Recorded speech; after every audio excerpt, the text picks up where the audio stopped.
حضرت مولانا زین العابدین صاحب بے باک عالم دین تھے اور حق گو تھے۔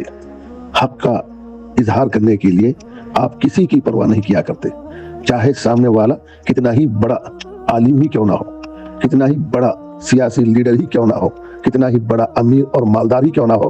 حق کو اگر پیش کرنے کا موقع آ جاتا تو آپ حق کو پیش کرنے میں کوئی کوتاہی نہیں برتتے، بے باکی کے ساتھ حق کا بول بالا کرتے اور حق کو پیش کیا کرتے تھے۔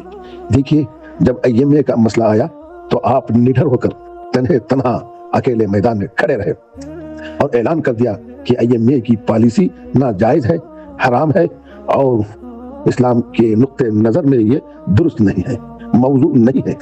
جبکہ اس کی حمایت میں بہت سارے علماء تھے، بڑے بڑے علماء اس میں شریک تھے، مگر آپ نے کسی کی پرواہ نہیں کی، خط تعلق کر لیا۔ مرتے دم تک، موت تک، وفات تک آپ نے ان علماء سے جو IMA کے قائل تھے، جو IMA کے حامی تھے، جو IMA کے معاون تھے، جو IMA کے حق میں وہ بولا کرتے تھے اور ان سے مدد بھی لیا کرتے تھے، ان کے خلاف آپ کھڑے رہے، بولتے رہے اور اس کی مذمت کرتے رہے اور اس کی برائی کرتے رہے۔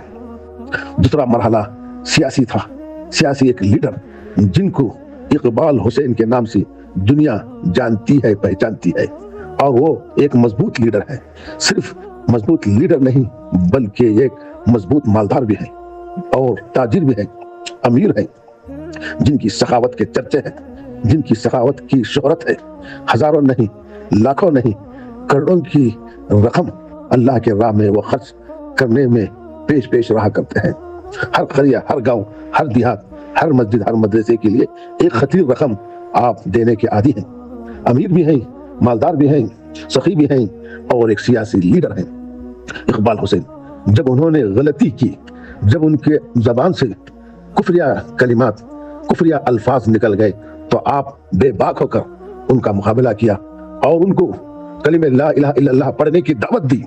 کہا کہ آپ کا ایمان آپ سے جدا ہو گیا ہے، آپ ایمان کے دائرے سے نکل گئے ہیں، آپ اسلام میں داخل نہیں ہو سکتے ہیں، آپ مسلمانوں کے زمرے میں داخل نہیں ہو سکتے ہیں۔ اگر آپ مسلمان ہونا چاہتے ہیں، اگر آپ مومن ہونا چاہتے ہیں، اگر آپ اسلام میں داخل ہونا چاہتے ہیں تو آپ کے لیے ضروری ہو جاتا ہے، آپ کے لیے واجب ہو جاتا ہے کہ آپ اثر نو کلمہ لا الہ الا اللہ کو پڑھا جائے اور اپنے زبان سے نکلے ہوئے الفاظ کو، کفریہ الفاظ کو واپس لیں، شرمندگی کا مظاہرہ کرے اور دنیا والوں کے سامنے اعلان کرے کہ میں نے جو بھی کہا ہے غلطی سے میں نے کہہ دیا ہے، لا علمی میں میں نے کہہ دیا ہے اور معلومات کی کمی کی وجہ سے، نادانی کی وجہ سے میں نے کلمات کفریہ کو میرے زبان سے جاری کیا ہے، استعمال کیا ہے۔ میں ان الفاظ کو واپس لے لیتا ہوں اور تائب ہوتا ہوں، توبہ کرتا ہوں اور ساری دنیا والوں کے سامنے، مسلمانوں کے روبرو، علماء کے روبرو کلمہ لا الہ الا اللہ کو پڑھتا ہوں۔ یہ تھے زین العابدین، یہ تھے معلم الحجاج، یہ تھے عالم ربانی اور عالم حقانی، حق گو، بے باک، نڈر، کسی کی پرواہ نہیں کرتے۔ اسلام یہی چاہتا ہے۔ آپ نے دلائل پیش کیا اس عنوان سے، وَالْعَبْدُ مُؤْمِنٌ خَيْرٌ مِّن مُشْرِكٍ وَلَوْ أَعْجَبَكُمْ۔ مومن وہ ہے، ظاہر میں وہ پھٹیچر ہے، اس کا وضع قطع ٹھیک نہیں ہے، رہنے کے لیے مکان نہیں ہے، رہنے کے لیے جگہ نہیں ہے، کھانے کے لیے روٹی نہیں ہے، پھر بھی وہ مومن ہے، مسلمان ہے، اللہ کی نظر میں اس کا مقام ہے۔ اپنے ایمان پر اگر قائم ہے تو پروردگار کی نظر میں اس کا ایک مقام ہے، اس کی فضیلت ہے، اس کی اہمیت ہے، اس لیے کہ اس کے زبان سے کلمہ کفر جاری نہیں ہو رہا ہے۔ کلمہ کفر اگر جاری ہو رہے ہیں تو وہ مومن نہیں کہلائے گا۔ تو آپ نے قرآن کی آیت کو پڑھ کر سمجھایا اور حضرت عبداللہ بن حذیفہ رضی اللہ تعالیٰ عنہ کے واقعے کو بتلایا۔ حذیفہ روم کے بادشاہ کے روبرو کھڑے تھے، روم کے بادشاہ نے حضرت حذیفہ سے کہا کہ تم اسلام کو چھوڑ دو، اس کے عوض میں تمہیں آدھی سلطنت کا بادشاہ بنا دوں گا، حاکم بنا دوں گا۔ اور 2 قدم آگے بڑھتے ہوئے بادشاہ نے کہا میں تمہیں اپنا داماد بھی بنا دوں گا، اپنی بیٹی کو تمہارے نکاح میں دے دوں گا اور دنیا کی دولت سے مالا مال کر دوں گا۔ تو حذیفہ نے انکار کر دیا، کہا کہ آدھی دنیا نہیں، آدھی سلطنت نہیں، آدھی حکومت نہیں، اگر ساری دنیا بھی تو میرے قدموں میں ڈال دے اور تیری ساری بیٹیوں کو میرے نکاح میں شامل کر دے، تب بھی میں اسلام کو نہیں چھوڑوں گا، اسلام پر میں قائم رہوں گا، دائم رہوں گا۔